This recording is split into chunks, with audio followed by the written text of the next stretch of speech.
the next thing I want to show, we have the beans thriving, we have the pumpkin thriving, and then of course the sunflower. Now I don't want to get too close because these sunflower are attracting lots of wasps and bees, and they're being pollinated. Sadly, or not really sadly, but the previous year I had seed that was cross-pollinated, and there's about 10 or 11 more sunflowers in the space. We transplanted some of them over to my other spot, but this is the grand flower sunflower. It comes from Tyndonega First Nation, Janice and Grant and Ken Post. And you can see they droop down because they're just simply too heavy and too big. Now this isn't even the biggest one, but the bees are pollinating this, and they're absolutely massive, and they're really thriving all around. It's so cool to see the yellow coming out. In addition to that, the tobacco, we've already harvested lots of tobacco, and we did plant some tomato in here too. Now they are flowering, so they will likely be producing tomatoes really soon. We're gonna have to put some tomato posts around this, just because the tomatoes of this particular variety are quite huge. They're actually from Italy, shared with me a few years ago, so I never had a chance to plant them till now. So but the tobacco is also really thriving. A lot of it's already going to seed.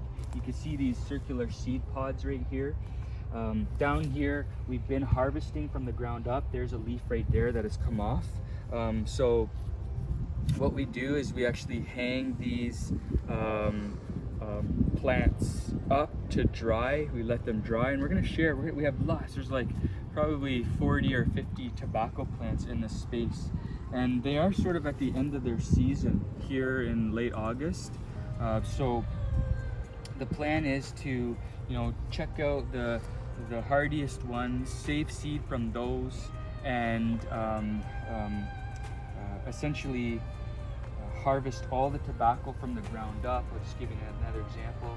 It really just snaps off from the bottom when you pull down, and here I got tons of tobacco now to share. So the tobacco, the beans, the pumpkin, and the sunflower thriving, and I can't wait to share more of that with the community.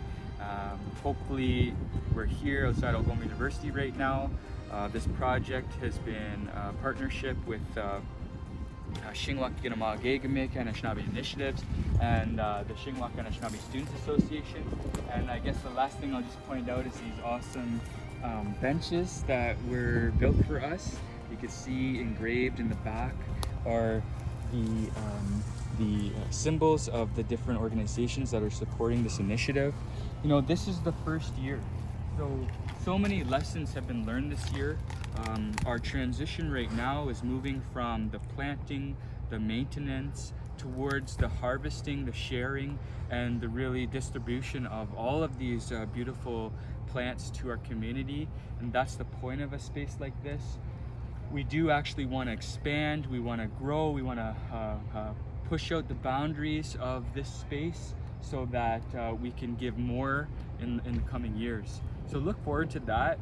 Thank you for following along this initiative. And I guess maybe one last thing, I always say there's one last thing, but this happened to me once before, and I do have to be careful if there's any bees in here, but you could see this sunflower.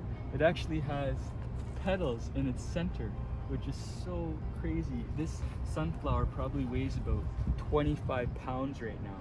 So it's amazing that this plant can actually hold up its weight. It's drooping right down. Absolutely beautiful. This is expected because of just the hardiness. Like this sunflower here, it has probably 1,000 or more seeds. And of course, those are edible and can be shared and provide lots of pollen for the bees and the wasps and everything this late in the season.